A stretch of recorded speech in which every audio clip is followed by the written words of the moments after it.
Ready? Good evening, ladies and gentlemen. Thank you all for coming. And as the volume is adjusted, so I'm not echoing, tonight's topic, dirty air in Thailand, is something very dear to my heart. As in the 15 years that I have lived in Thailand, I came here with the perhaps mistaken assumption that because of Thailand's reliance on natural gas and because of its abilities in becoming a rapidly industrialized nation, yet still holding the allure of tourism and beaches and fun in the sun, that Thailand was a place that had managed to leapfrog over the air pollution problem. And this was explained to me at the time, that as taxis were converted to clean natural gas, and as natural gas came from first the Gulf of Siam and then later from Myanmar, that there was no reason to burn dirty coal, and that Thailand would have this ability. Now, in 2019, I realized that there was a bit of a fraud in those ideas, or maybe a positive assumption that wasn't really true. And in fact, if those of you among us tonight, if you are obsessive watchers of the air quality index on our phones and on our laptops, you know that the truth is that the air has been dirty here not just 2 months ago when we had a 6-week spell of very dirty air, but the air has been dirty for several years. Not only in Bangkok, there is also the seasonal air in Chiang Mai, where the seasons of dirty air caused by burnings seem to get longer and longer, and the haze gets darker and darker, and the particulate matter builds up. We have tonight 5 speakers who bring different strengths to this discussion and to a question of how bad is this air, and to an answer as well, or to solutions. How do we get rid of the dirty air? What are the needs and the practices that have to be stopped in order to move forward? 2 of our panelists tonight actually come from Chiang Mai and can bring us to some degree a sense of the immediacy and the enormity of the smog issue in Chiang Mai as we speak.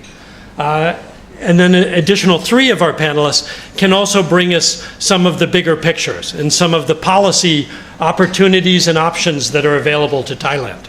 So as we get to our speakers, I also want to remind you all that later this month, we will have a panel discussion on the upcoming coronation. I think the coronation is scheduled for May 6th, and we aim to hold a discussion in late April right here on coronations in Thailand. So that will be something worth seeing. So without further ado, I want to hear from each of our panelists. I will try to be tough to keep them on point and on message, and there will be opportunities for questions as well. And we really invite knowing your experiences as well with dirty air in Thailand. So without further ado, Mark Zimmerman comes to us with experience from the Centers for Disease Control here in Bangkok. He has recently moved to Chiang Mai, so he has some experience on both the policy side and the personal side. So, Mark. Can you hear me? All right, good evening. So I was asked to join this panel about 8 hours ago. So these slides were hastily assembled. Hopefully they're coherent, and I welcome my fellow panelists and members to contradict or to counter any of my assertions or observations. So like was mentioned, I've spent about 20 years with the Centers for Disease Control, and my PhD is actually in infectious disease epidemiology. Having said that, I've been a lifelong environmentalist and a keen observer of things, changes, development, and I've lived in Thailand for about 20 years. 3 or 4 years ago, my wife and I moved to Chiang Mai. She's from Chiang Mai. She's a pediatric pulmonologist.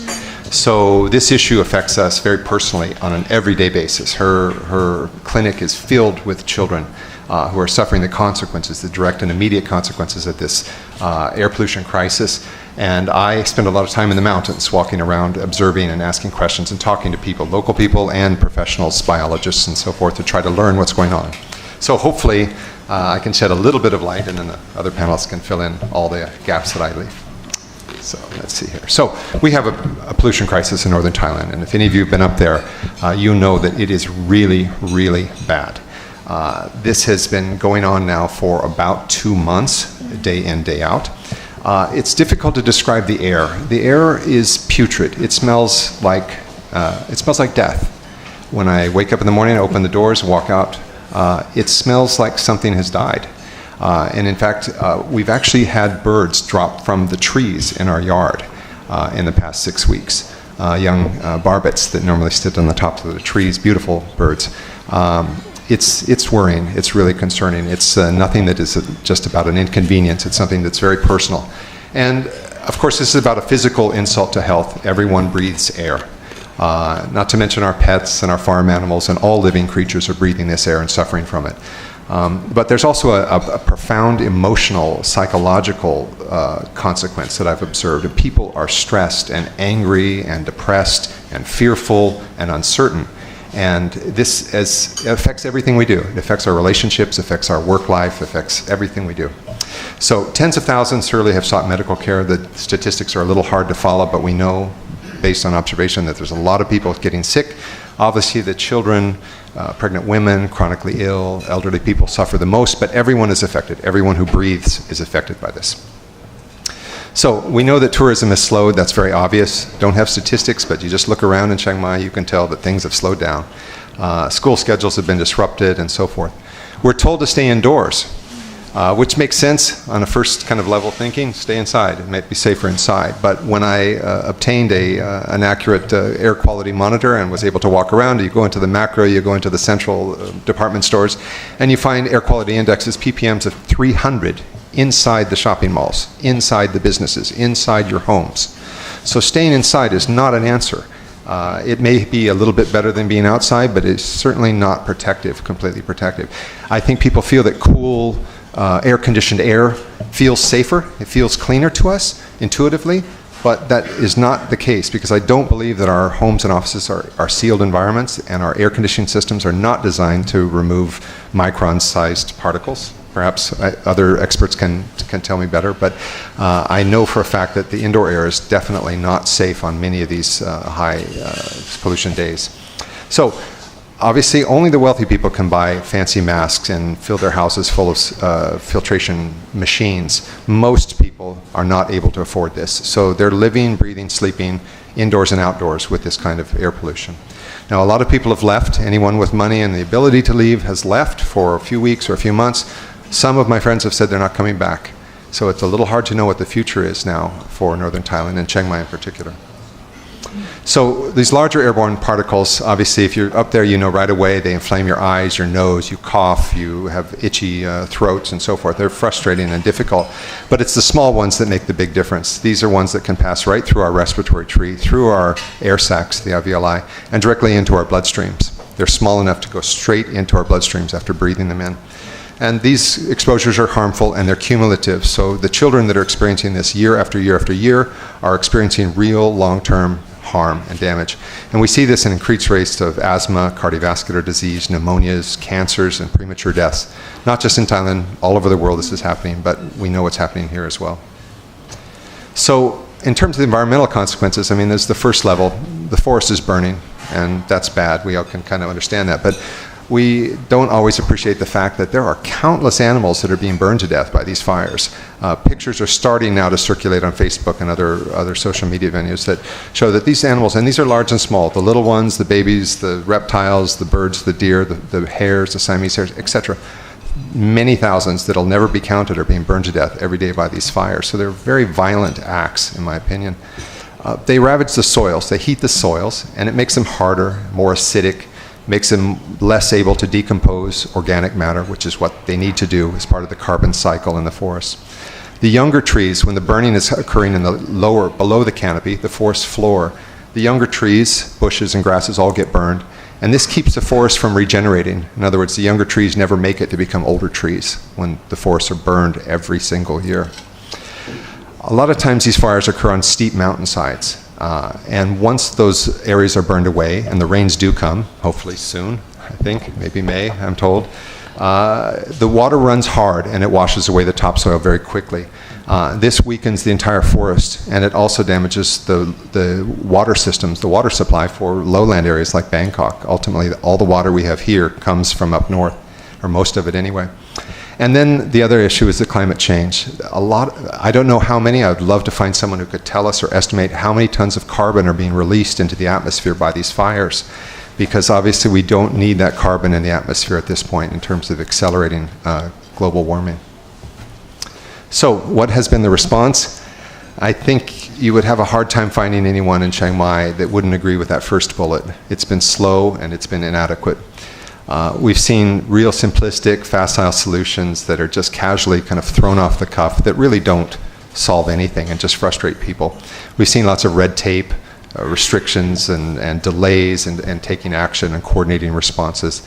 And I think this has shaken the confidence in leadership, both local leadership and national leadership. It's had a real impact. Obviously, we're in the midst of an election and the outcomes of that election that further complicate things.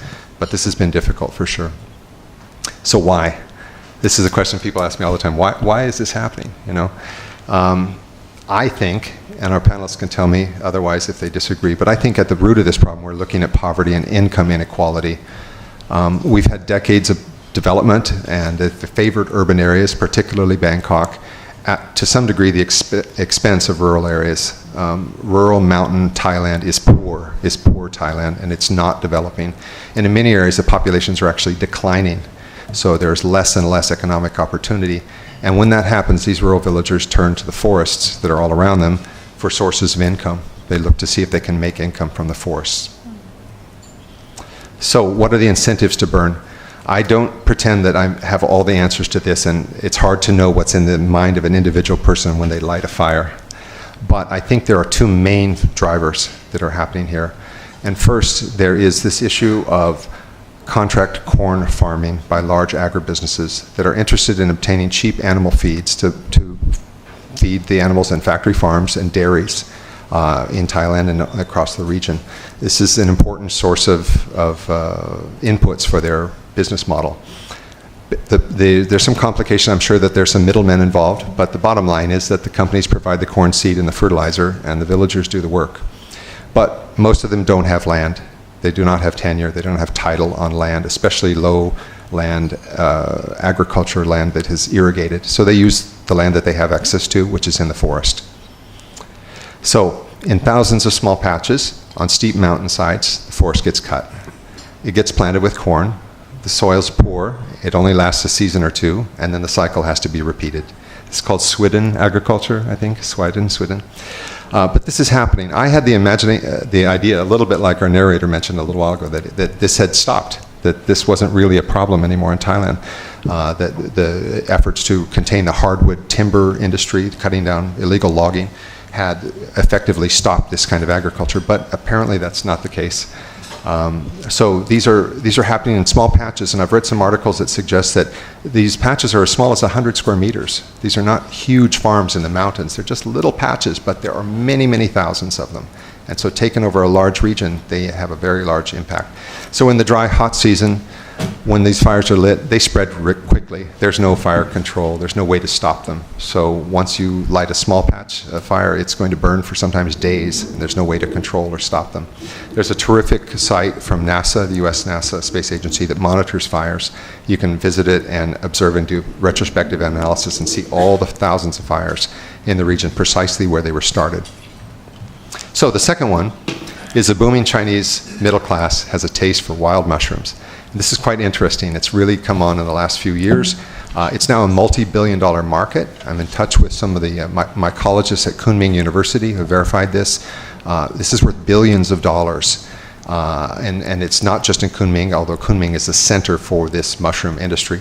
Wild mushrooms command a great deal more money than farmed mushrooms, sometimes up to 10 times the price of a farmed mushroom. So wild mushrooms are delicacies. They're in great demand. They're high value. So the calculus is simple. If you're going to find mushrooms in the forest, it's difficult if the forest floor is covered with leaves and bushes and grasses. It's much easier if it's cleared, much easier if it's burned. These Chinese traders pay for cash, and they transport the mushrooms across into Yunnan. And there are also Thai trading companies involved. I'm moving as quickly as I can. This has been built up for a long time, so I'm kind of letting it out on all of you.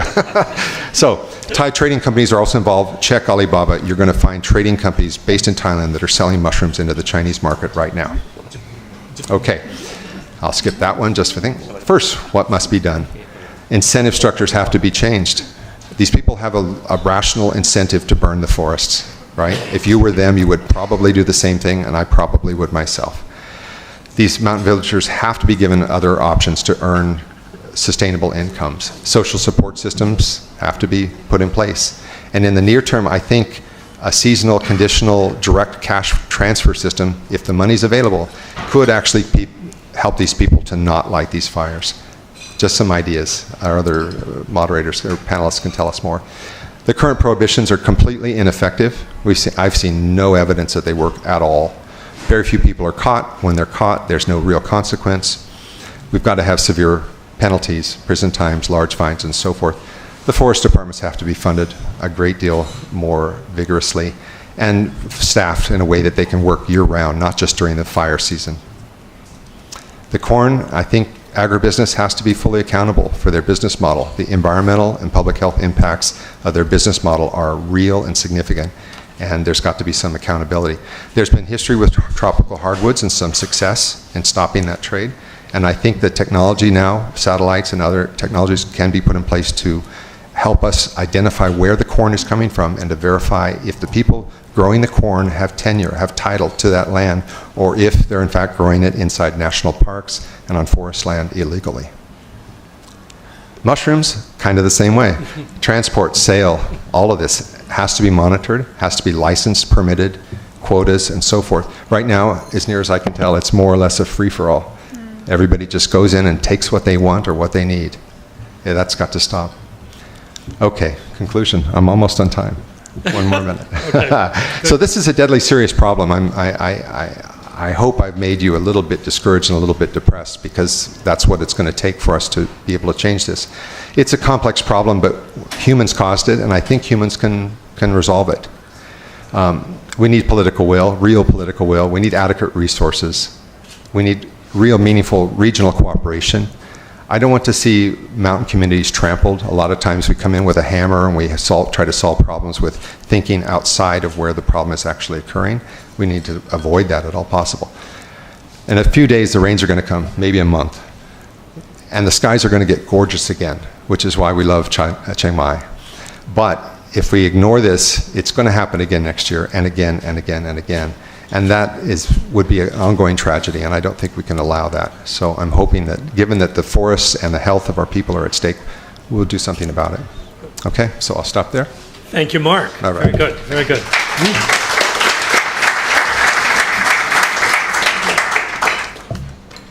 Our next speaker, Olivier Evrard, perhaps can add some to the diagnostic that Mark Zimmerman has provided. And maybe Olivier can also speak about some of the tools that would be useful, some of the geographical tools or others to chart, to map them. Well, I may, if I may, I will introduce a little, slightly different perspective on haze. Okay. So maybe I should put it in white and presentation format first. Sorry for my French accent. I hope you will understand me. Yeah. Okay. I'm anthropologist. I'm working in Chiang Mai since 2005. I used to work before that in Laos, mostly with uplanders, with people who burn the forest every year to grow rice. So that's my PhD. So I think I know a little bit about the way they live. But when I came to Chiang Mai, that's what I experienced. Wow. Good season and bad season. The picture is not good, but basically you get the idea, right? My son was born there, and he still has asthma now. So I was directly affected by this kind of air pollution. The worst air pollution season we had so far was in 2007, not even now. And I can tell you that year the school closed for 3 weeks and nobody talked about it except the Prime Minister, who asked for the street barbecue to be stopped. That was the only message we get at that time. So when I started to think about it and to say, well, we need to reintroduce some social aspect into this question. So how can we do? We need to get the bigger picture first, I guess.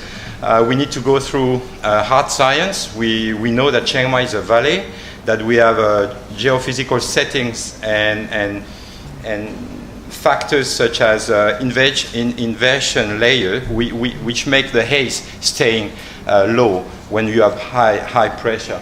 That's a completely different area, but in Kazakhstan, in Almaty, there is no fire over there, right? There is no fire in the higher mountain, but they still have a big smog. The second one is that it's a transnational phenomenon now.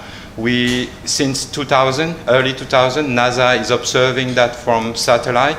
There is a big, huge pollution from 2 to 3 kilometers thick from Iran to China, englobing India and Thailand. We are not the only one. It's a really a big, huge phenomenon in the most populated part of the Earth. And then we go to the social aspect. So, of course, it's partly a consequence of biomass burning, yes. And it's also a consequence of urban pollution and energy production. Don't forget that in Chiang Mai, near Chiang Mai in Lampang, in Memo, you have the biggest coal plant of Southeast Asia. So what we wanted to do is trying to locate some blind spots about the way we are conceiving air pollution, and try to probably reintroduce some more socially informed way of thinking about air pollution, and especially work for social justice, because it's not because you are forbidding people to burn that you will solve this problem. If you're only forbidding people to burn, then you will create more injustice, and then the people will burn more anyway because they will need to eat. So you have to find a solution about that. So first step for us was to kind of locate gaps in science knowledge. Was like, for instance, you have heard about hotspots, right?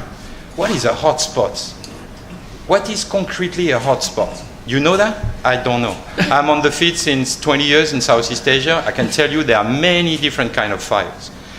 Some people burn because they want to revenge against a competitor to local elections. Some people burn because they want to clear some area of forest to grow rice or to raise cattle. Some people burn because they want to fight other fire. I had the case this morning. Karen villagers, I was in Chiang Mai this morning. Karen villagers came to a public workshop we were organizing, and they show us some image where they concretely burned the forest because they were top hill, and the fire was coming uphill. So they had to burn from the uphill to downhill to have a conserve fire. Nobody was helping them to do so. So when you go from bird eye view to ground level perspective, things start to be a little bit more messy, I would say. And if you want to find solution, you have to go through this complexity. And second question is, I think it's a bit provocative, but it's worth asking it. Is it really worse than before? I'm not climato-sceptic, okay? I know we have a lot of problems, but look, this book was written in 1891. This is a geographer, English geographer, James McCarthy. Fcct member, I think. Yeah, okay. He did triangulation to map the border between Siam, Burma, and Laos at the end of the 19th century. And in February, March, it couldn't work. It was too hazy, right? So haze is a long-term phenomenon in this region. Problem is that maybe we shouldn't focus too much on the level of haze than its chemical quality. Maybe what we are experiencing now is a transformation of an old phenomenon into a more toxic phenomenon due to urban pollution. And that's exactly what the people I've met in Upland Village who are not PhD, who are not academic, they think that lowlanders have polluted their smoke. That's the way they speak about it. Another question is still the same question. Is it really going worse, or do we need to look differently at the data? 18 years of daily PM10 data in Chiang Mai. Can you see a clear trend? I don't. Then now I'm sorry, I'm processing the data at the moment. I will get from 2012 to 2019 for one station PM 2.5 AQ. This is an AQI, so this is already an average by day. But 2016 was pretty bad compared to now. Look, it was pretty bad, right? I don't see a clear trend in the red days, but what I can see is a clear trend in the green days. Even in the rainy season, the green days are slowly disappearing. What does it mean? It means that probably we are polluting in urban areas more than before. So we are complaining about the fire of uplanders, but maybe we should change the system. We should definitely think about how do we live in the city before accusing the uplanders of polluting our air. And actually, Chiang Mai is changing very fast. Many Bangkokian, many foreigners are going there to experience the clean air, and suddenly they complain about the fact that it's polluted. Well, change maybe your perspective too. So, well, anyway, I'm trying to be a bit provocative, but it's okay. What the previous speaker said was perfectly right. Cash crops is definitely a problem. Mushroom is definitely a problem, but still, who asked the uplanders to grow corns instead of rice since the 1950s? Thai state, because they wanted to integrate them in the market system. So now you have the consequence. And who is asking for the mushroom? You said that perfectly. Chinese and Thai tourists in Chiang Mai restaurant. So those uplanders, they are not stupid. They're just trying to make money, right? Why shouldn't they do so? So in a sense, we are trying to shift the perspective from burn-only problem to rural-urban relation problem. That's, in my opinion, the only way to solve this problem will be through a cooperation and through the fact that everybody understands that it's a relation which is a problem. It's not only part of it, only the uplanders. And then my last slide was, well, about solution. Yeah, we have biochar, we have organic fertilizer, but how do you make this concretely happen in upland villages? What are the social problem to really make that successful? That's a long-term research. What is the impact of burning ban? Well, we have had the burning ban in Chiang Mai since 3 years. The last 3 smoky seasons were among the worst one. Everybody agree on that. So what is the point? And how to transform cities for better social justice? Do we need to still subsidize new cars, as the Thai state is doing at the moment? Numbers of cars in Chiang Mai have definitely skyrocketed. Is it necessary? Can't we ask the local taxi to turn into gas instead of diesel, as it happened in Bangkok before? Well, you have many different questions. So basically, I would say the key message is, don't forget that this discourse on air pollution is the latest displacement of an old discourse on the ecological crisis in northern Thailand, which has happened, which has started since the 1950s, during the period when the Thai state was colonizing its hinterland, its social and ecological margin. So be careful not to think that it's a completely new problem. It's also consequences of old decisions that have been made regarding the livelihood of upland people too. Thank you.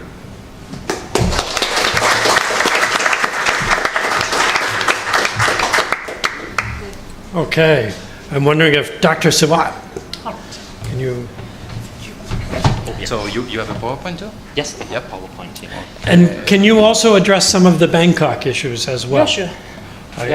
I love the focus on Chiang Mai, but I don't want to forget that, as Olivier was pointing out, there are more causes than just haze to the smog.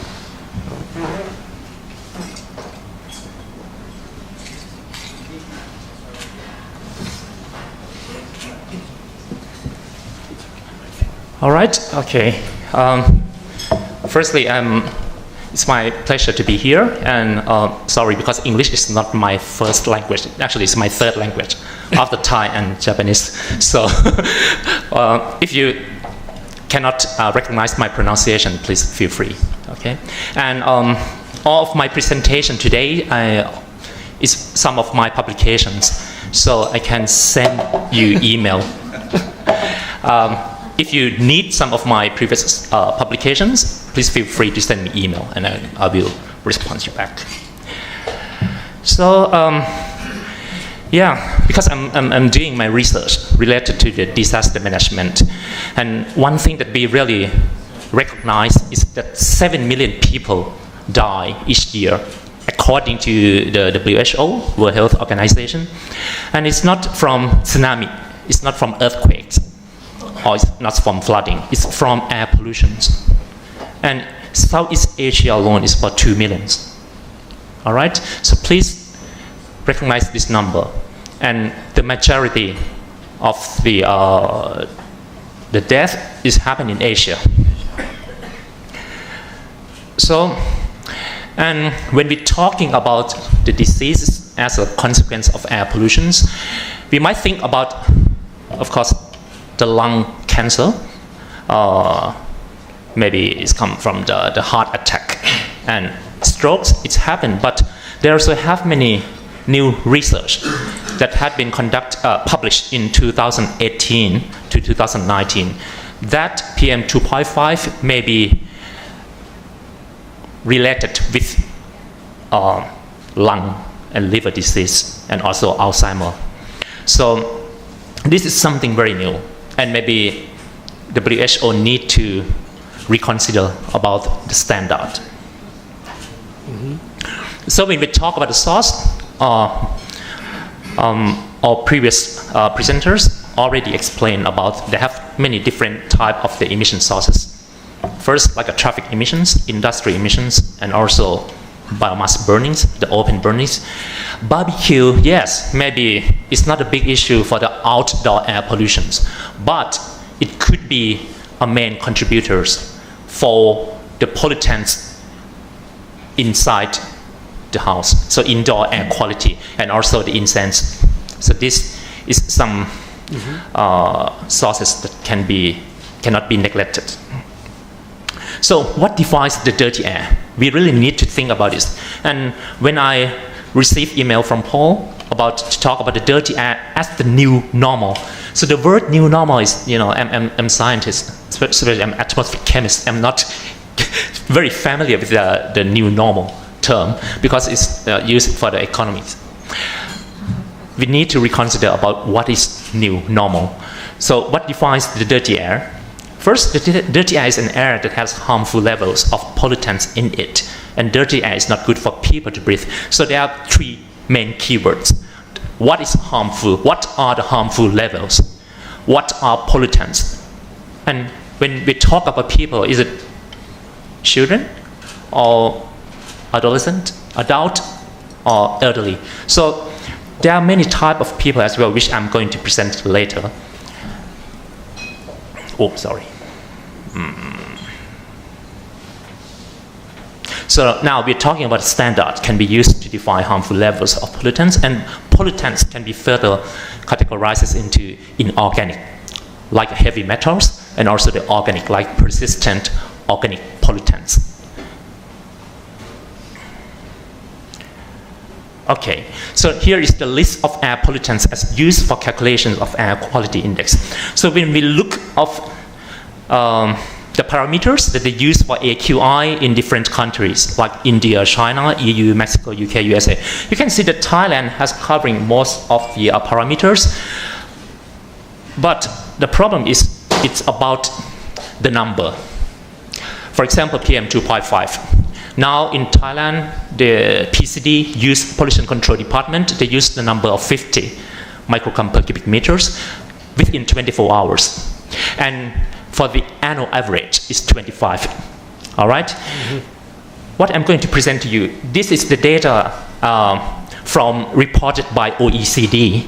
So it's the average of 76 provinces in Thailand, start from 1990s to 2070.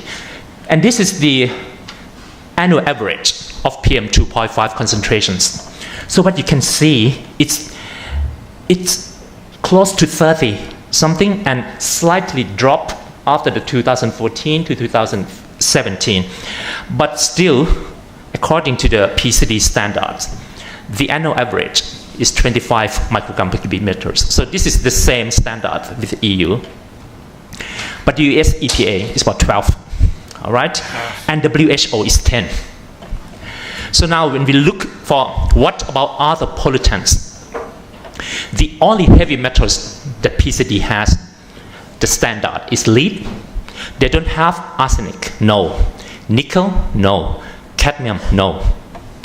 And you know, mercury as well, there's no standard for mercury in ambient air. And mercury causes Minamata disease. And cadmium causes Itai disease. So that's the big problem. We have VOC standard, but we still don't have the standard from dioxins. So according to the Japan standard, they have the annual average of 0.6 picogram per cubic meters. And for PAH, or polycyclic aromatic hydrocarbons, this is carcinogenic substances. For the EU standard, it's about 1 nanogram per cubic meters. For UK standards, it's 0.25 nanogram per cubic meters. But for Thailand, PCD, I have been requesting PCD for more than 10 years. That it's really, in Thailand, we should have the standard for PAH, which is carcinogenic substances, but still no response. So this is some of introduction of my recent publications.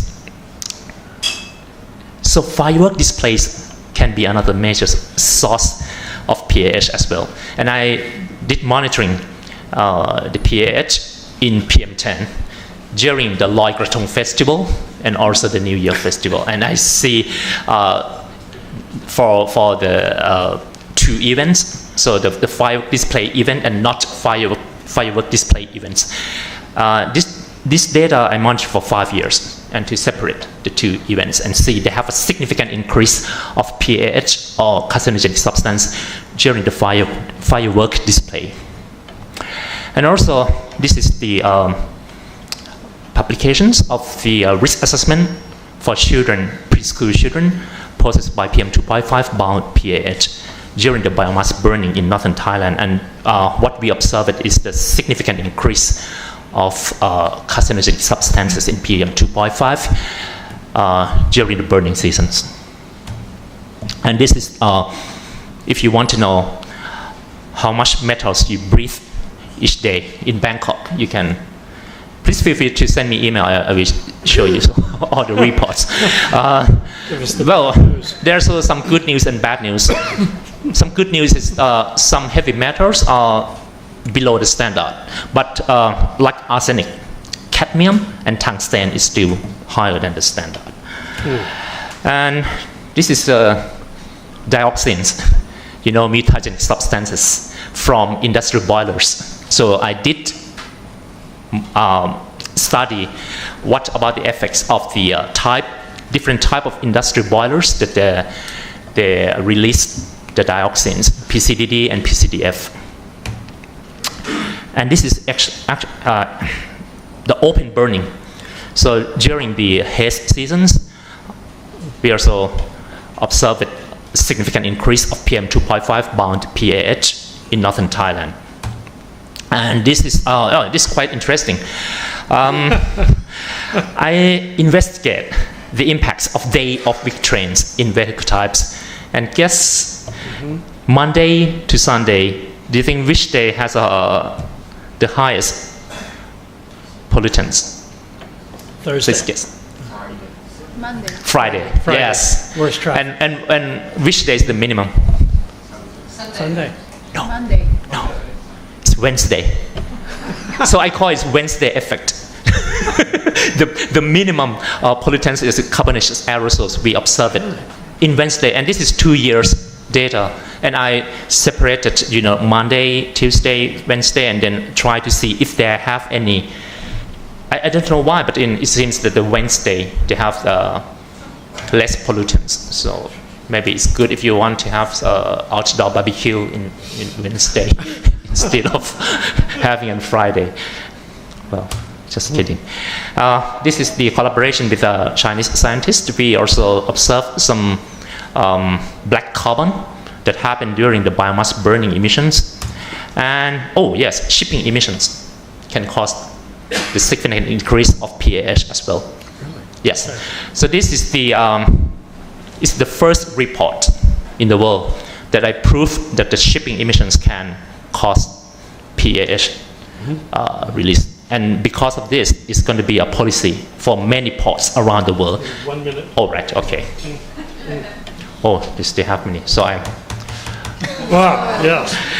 all right, dirty air, the new normal for one street-friendly Thailand? No, dirty air is not the new normal for Thailand. Actually, we have been living with these dirty pollutants for several decades without any information related with these toxic chemical substances.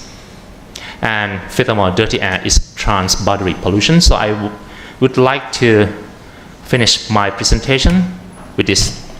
So you can see, yeah. And this is the model run by my Japanese colleague.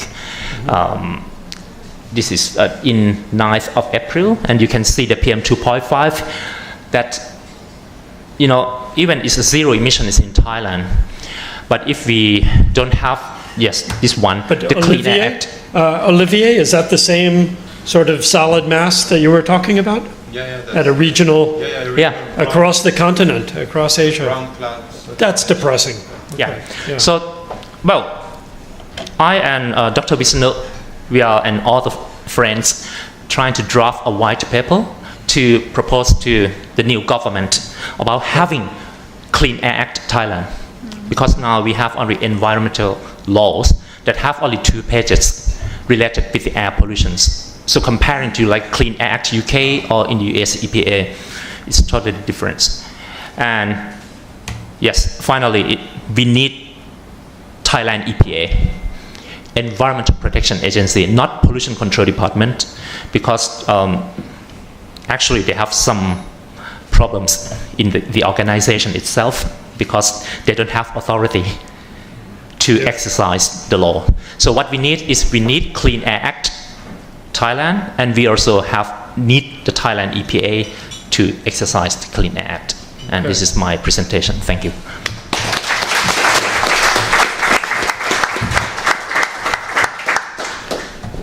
We're nearing the end of our panel discussion, and we've now teed things up for Dr. Witsanu to give us a sense of what are the policy approaches.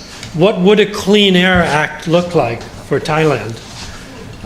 I can tell you that certainly in the United States, a Clean Air Act that was passed in 1970 and then again renewed in 1990, both times by Republican presidents, but with strong majorities in both the House and the Senate.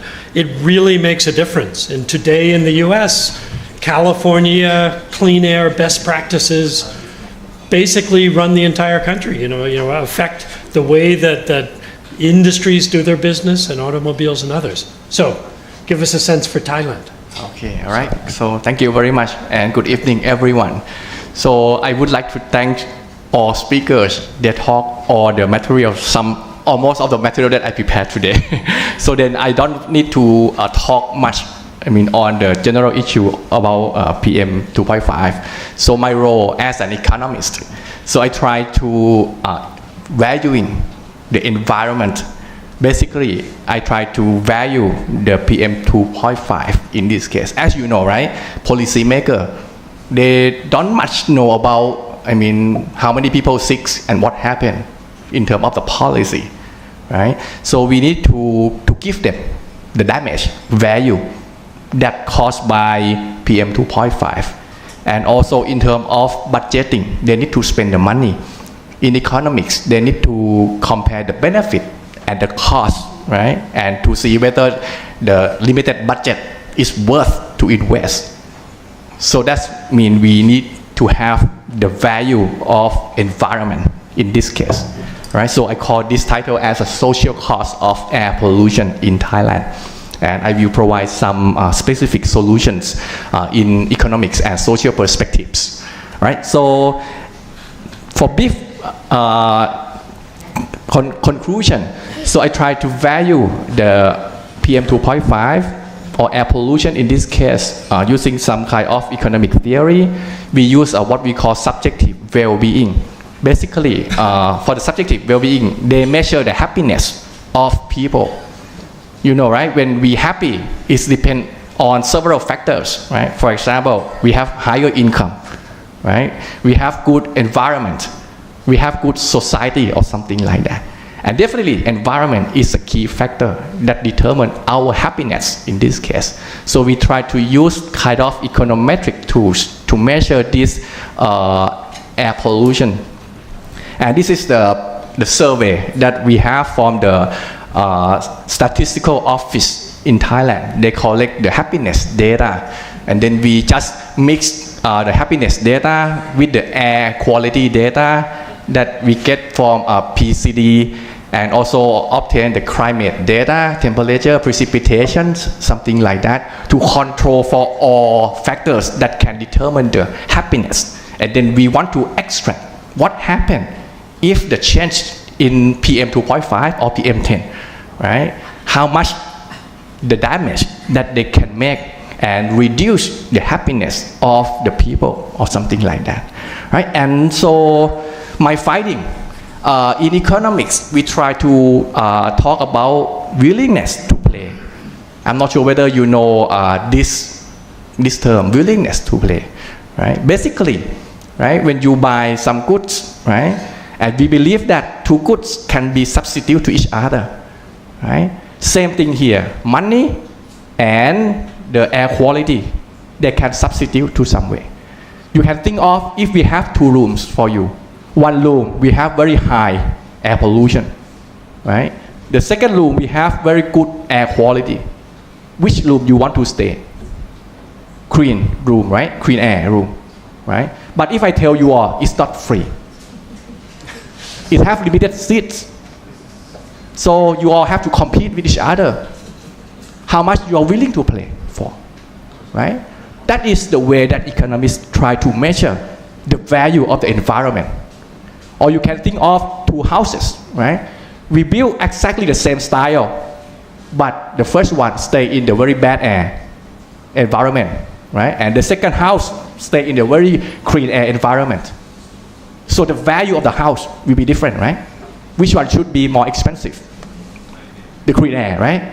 So that is the value of environment that people give, right? So we can value, right, the environment, right, via the market, via happiness or something like that. There are several tools that economists can value the environment in this case. The difficult part of the environment is it's not passed to the market.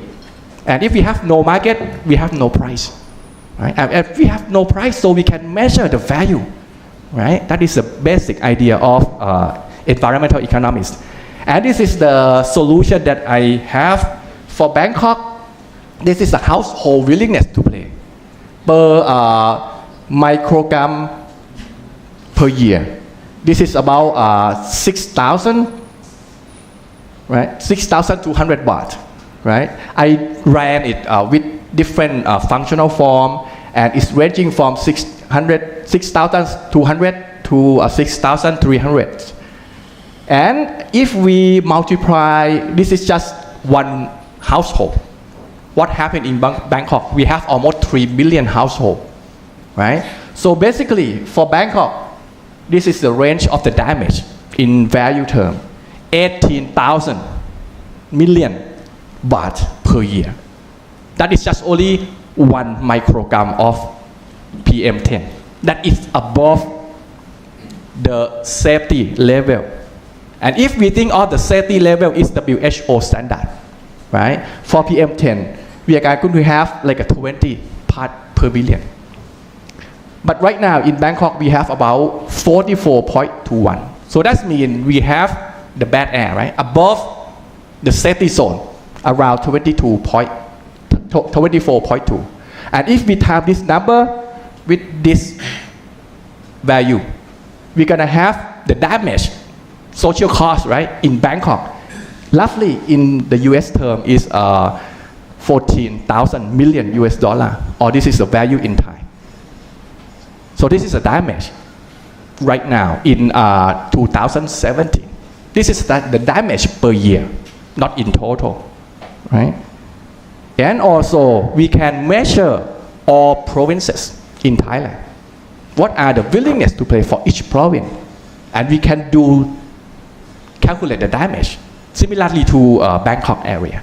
For example, in Chiang Mai, according to their pollution right now, the cost will be a lot lower than Bangkok, but it's still costly, like 1,500 million US dollar per year, right?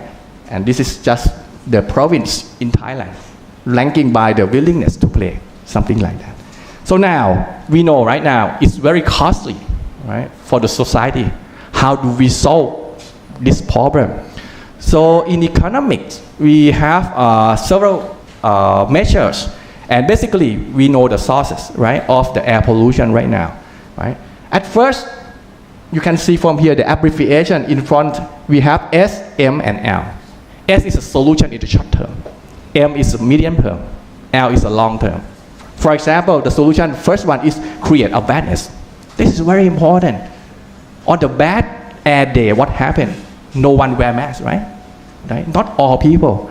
So we have to build the awareness, right, to everyone, including also policymaker. Right? We have to add air quality monitoring points, right? All area, right? As more as possible. Right now we have a few.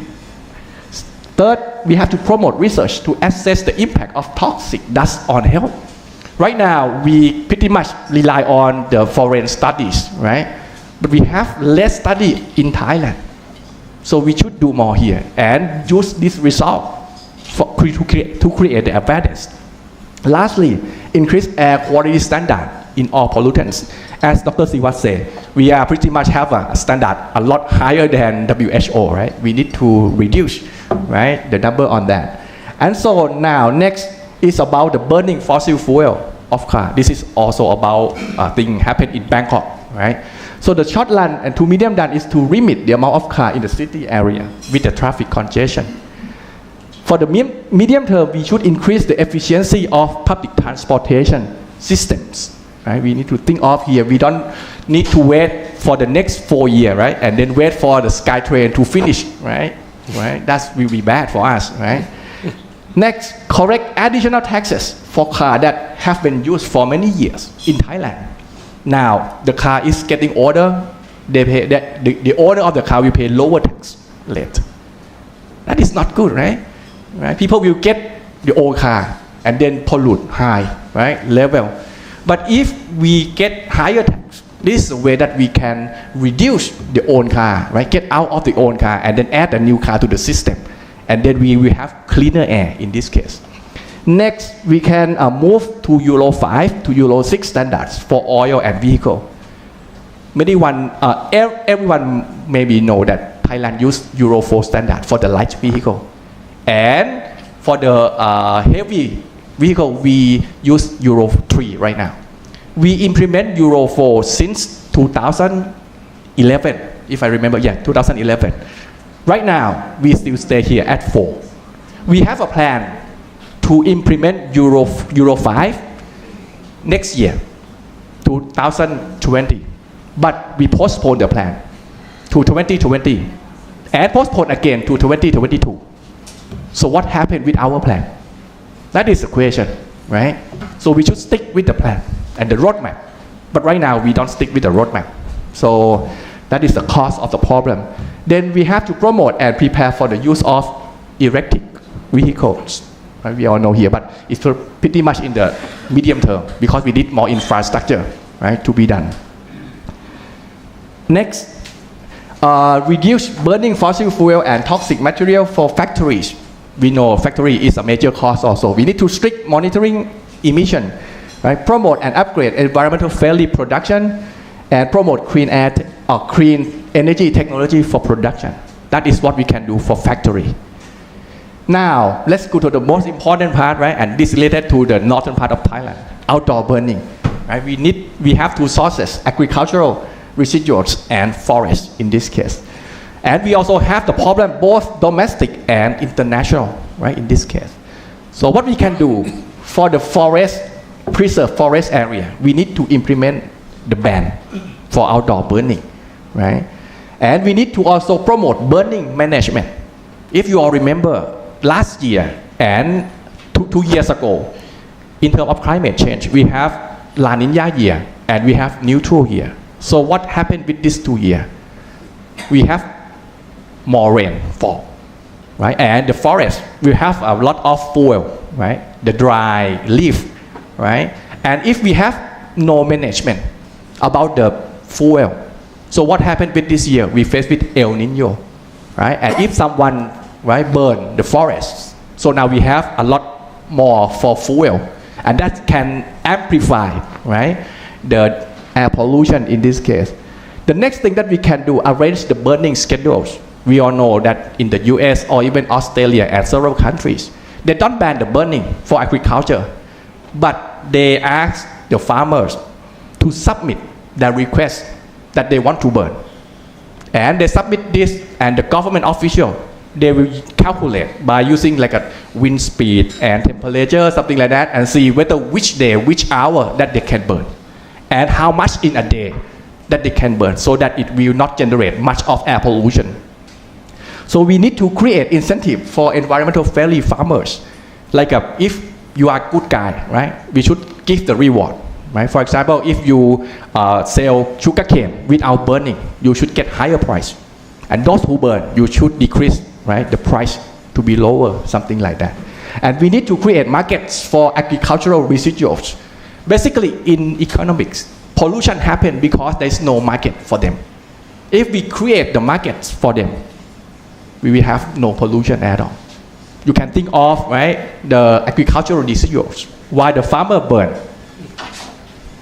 They burn because it has no value, right? But we need to create the value. Maybe the agricultural residuals here may use for feeding the livestock, right? Or maybe we can generate the biomass power plant, right? Right now, if they can sell, right, the biomass, so they will not burn, right? Right? No one wants to burn the money, right? That is a problem. And then lastly, promote the role of local community to protect forests. Two speakers from Chiang Mai, right? Right? Already talked about community, right? Participation. We need here to solve, right, the longer term problem.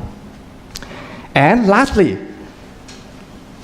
our proposed solution that I just talked to you in a previous few slides cannot be complete without these 3 things. We need more fiscal budget for environmental protection. Right now, you can compare here. This is the percent of budget for environmental protection compared to GDP of each group of country. So what happened in Thailand? We have percent just only 0.05% as compared to European Union, right, Latin America and China. And if we compare the percent of budget of environmental protection on total fiscal budget, Thailand has just only 0.25, which is very low as compared to others, right? If we don't have the money, how can we do things, lots of things, right, over there?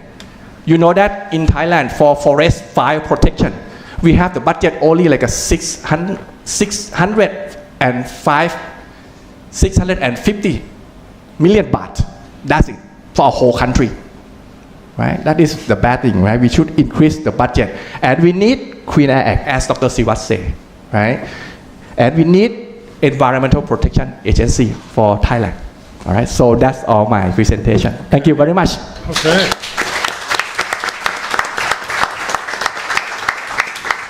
Thank you. I really learned a lot on that. Thank you very much. A good 10 minutes there.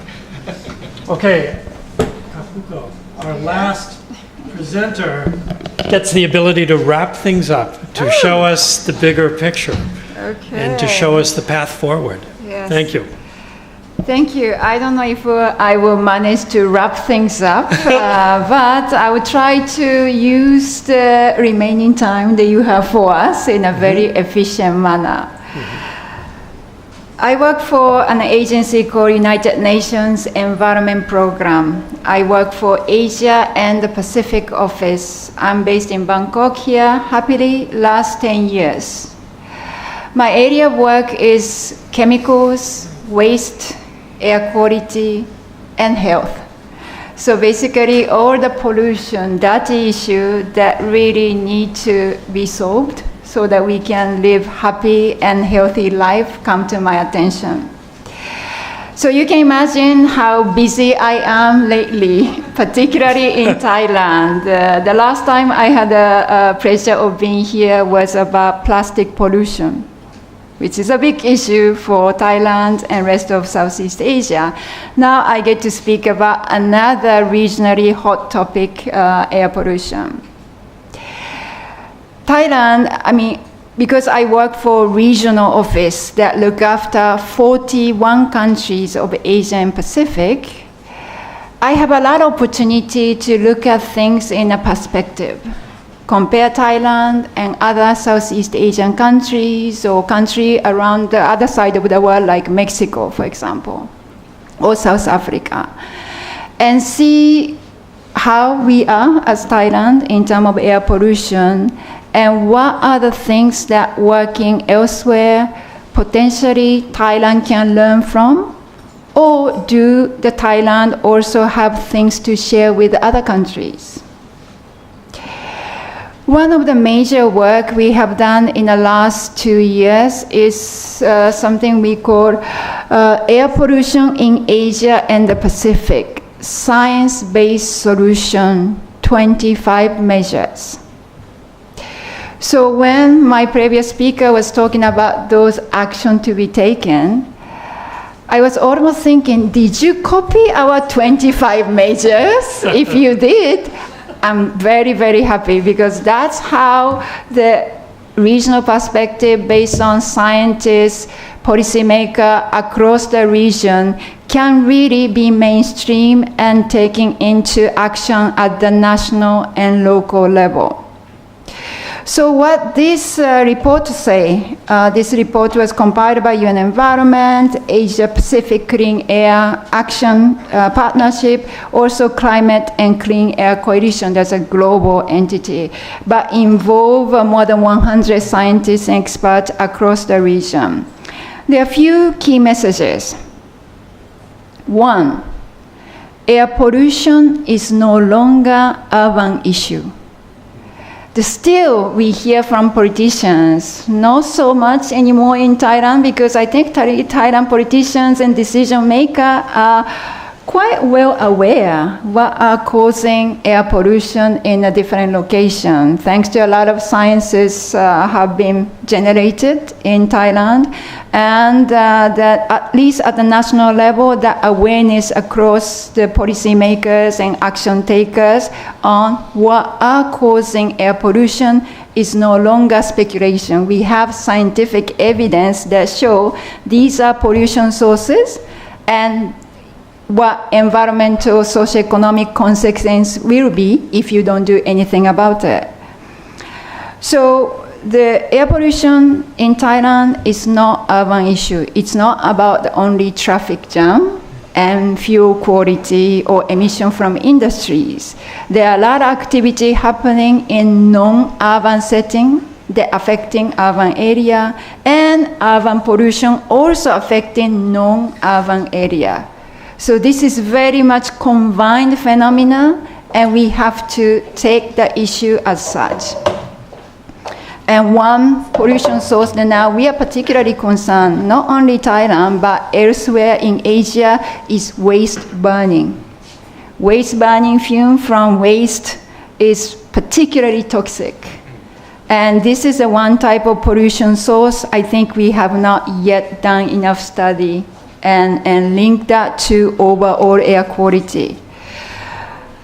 Next message we have learned from this study is that all these current policies Thailand and other countries are taking in Asia Pacific will have some positive effect in curbing the future emission of pollutant.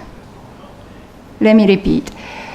These measures being taken will slow down the increase of pollution emission.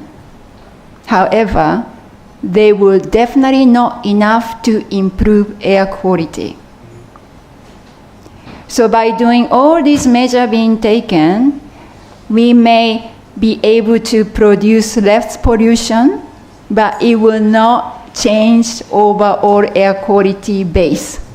One of the problems why we have so many episodes of air pollution and less days of clean air, because the base level of air pollutant is so bad already that little peak in either man-made or natural addition of pollutant will push overall air quality definitely way above the healthy level and directly into the dangerous level. So unless you do the base part of the constant air pollution level, you will not be able to solve the problem of air quality in places like Thailand. Another thing that we have learned from this is that, yes, there are certain cities and countries now are even looking at loosening their air quality standard, because they say that, oh, we have set the standard against very close to WHO standard some years back or some decades back. Now we are worried that our people will think we are so incompetent because against our national standard, which are so close to the WHO, we are constantly in red. So it doesn't matter how well we try to do in a policy development and implementation, we are fighting almost losing battle. So can we relax some of the national standard so that we can see the progress we are making? So what we are trying to do is that work with the government, particularly national government, that yes, we understand your struggle, but we cannot walk away from WHO standard. In fact, we have to accelerate our effort to walk toward WHO standard. And as I think one of the speakers said, the WHO will most likely in the future tighten their standard further, because now we have more evidence of socioeconomic health impact that air pollution, even much lower level, can make on our population. Now, talking a little bit more about standards, I think there was a comment earlier that PCD or Thai national government have not done enough to set the standard on PAH or mercury. Good news is that we've been quietly working with PCD and Ministry of Public Health. We have completed one first of its kind study between two entities, health and environment, on PAH emission in Chiang Mai, Saraburi, and also the Songkhla, to see the link between PAH and emission, yes, pollutant level. So by Thai government officials, health side, environment side working together, involving WHO and UN environment, shows that they are thinking to set the standard on PAH. Equally, on the mercury emission, we assisted the Thai government to do a study on the mercury emission from coal fire plant. So for this one, I am sure now that Thailand will be setting standard on mercury emission from energy and other sources. So there are good things happening. Now, another message that comes from this report is that by implementing this kind of measures, we will not only tackle the air pollution, but also we will be able to achieve a lot of core benefits, such as climate mitigation and socioeconomic benefit. Then you might ask, okay, it sounds like all the good things. How come government are not doing, just running to implement these measures? Well, one of the reasons is that now we have come to the level of pollution level and our economic development level that we have to have a hard look at who wins and who loses with air pollution. We can no longer continue with this level of development and do some mitigation measure on the side on air pollution. If we want air pollution to reduce, bring back more green days, then there are certain type of development, economic activity that have to be let go of as part of big vision for national development. When we talk about air pollution or waste management, I often get a question that, oh, we have good example from other country. Look at Singapore. Singapore is so good with environmental performance. They do so well on the waste management. They are always fighting with Indonesia. And look, you know, they are doing so well. Can we copy what the Singapore is doing in Thailand? And I said, well, Singapore is Singapore. Singapore first has very particular geographical condition, economic structure, and there is no central government and local government. Singapore is Singapore, right? So what national government decide, that's what the country will go for. In majority of countries around the world, the national policy is set at the national level, federal government, national government, but execution of those policies, waste management or air quality, often fall at the level of local government. Local government where their resources are even more scarce than national government, their technical expertise is stretched to maximum. When you go to Chiang Mai and try to find out who are the government officers working on environmental enforcement, environmental governance, pollution control, firefighting, there you can count those people with one hand. And Chiang Mai is the second biggest city in Thailand, and I can only count 2 people dedicated to waste management. Now, that's where the capacity is needed. We need to give them more budget, and we have to have enough people who can implement what national law and legislation is asking them to do. I'll wrap up, yes. So it's great to be here, be able to supplement what other speakers said with my big picture. Sometimes I wonder why Fcct keep on asking me to come back and talk. And it's not about my beautiful Japanese accented English for sure. And it's not even about my expertise. I think you continue to invite because you're worried about gender balance in panel, right? Yeah, that's okay. I'm pretty sure you organize another session like this to talk about gender mainstreaming. Okay, thank you.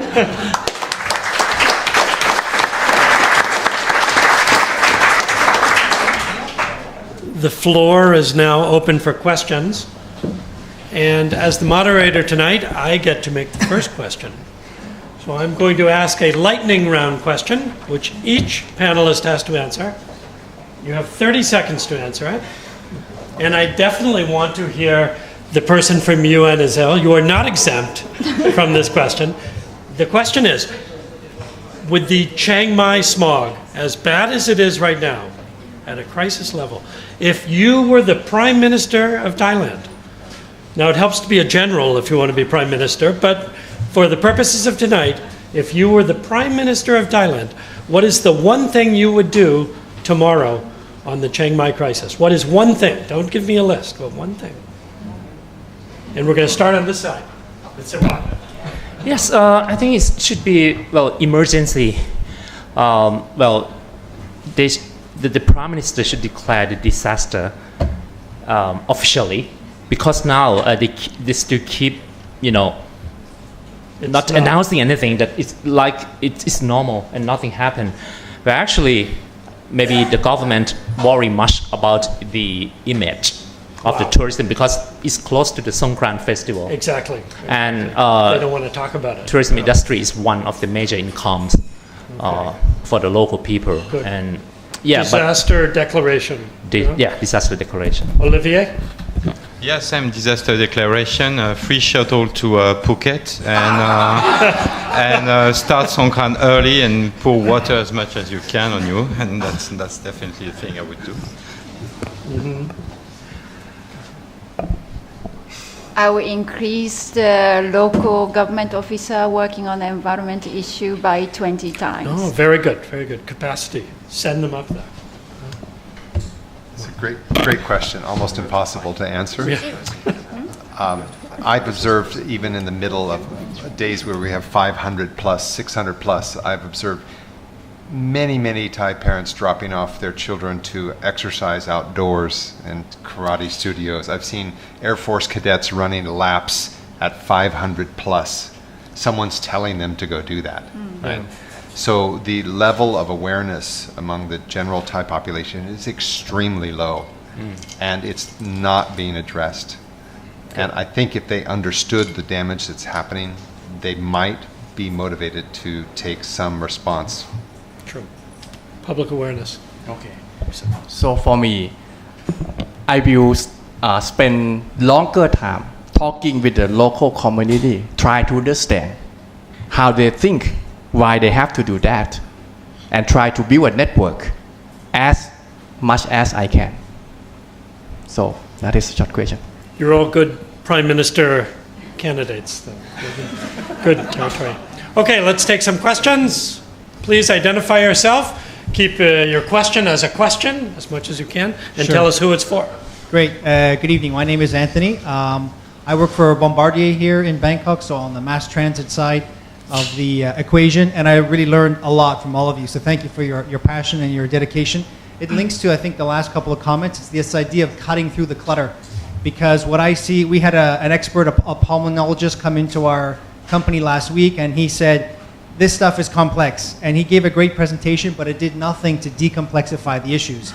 And tonight at dinner, my wife and I received an email from our kids' school, and we know they're looking at air quality solutions for the school, and they chose the least scientific solution, I think, just to quell the panic of the parents. And I'm quite close to one of the other solutions. I know the performance is much better. So my question to you experts is, when you talk to normal people, as you said, you know, you gave us the breadth of your deep expertise tonight, but when you're out on the street talking to normal people about this stuff, what do you say? Good question.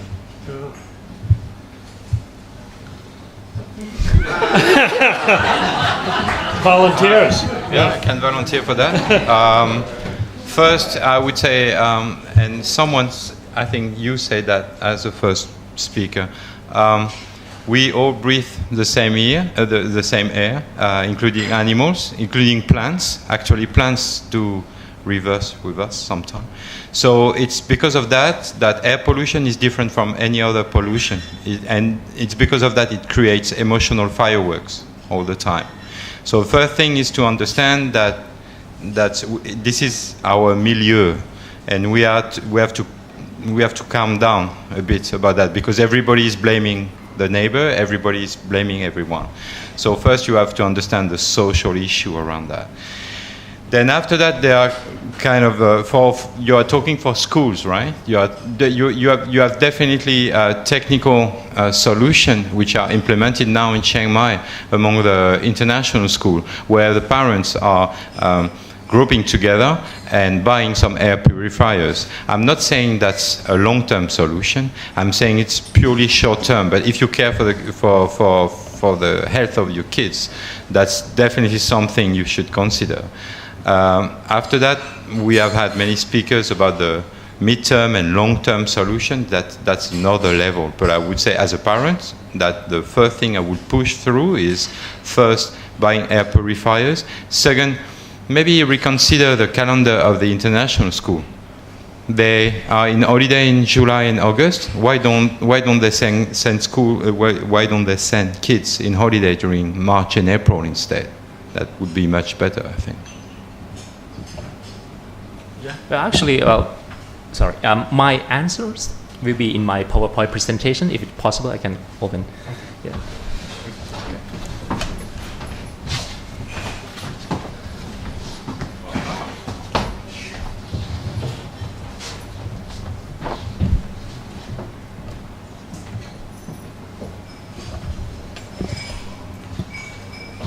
now you've switched the placards again, didn't you?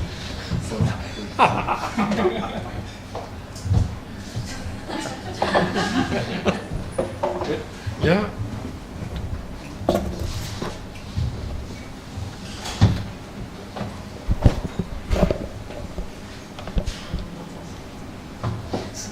Oh, yes. Okay. So to answer your question, I think we need to protect children first, because this is this study I've conducted in Chiang Mai, and this is 5 years data that I look for the correlations between the air pollutants like carbon monoxide, NOx, ozone, and PM10, and I correlated them with the number of hospital admissions, patients, and I also clusterized the group like gender differences, male, female, and also the age, like children, teenagers, adults, and elderly. So what I had found is the most vulnerable group is children. Okay, so protect the children first. If this is the same thing that I repeated, I also warning the government when we have a severe quality problems in Bangkok. Mr. Asawin, the governor of the BMA, invited me to speak. So I warned him that we need to protect the children first. So put all the possible financial support to purchase a proper air purification devices, air purifiers, and of course to stop. I think they should like building a shelters with a proper air purification devices for kids, for children, and female tend to have more sensitive to the air pollutants than male. So that's what I had found. So they have a gender differences and the age differences. And finally,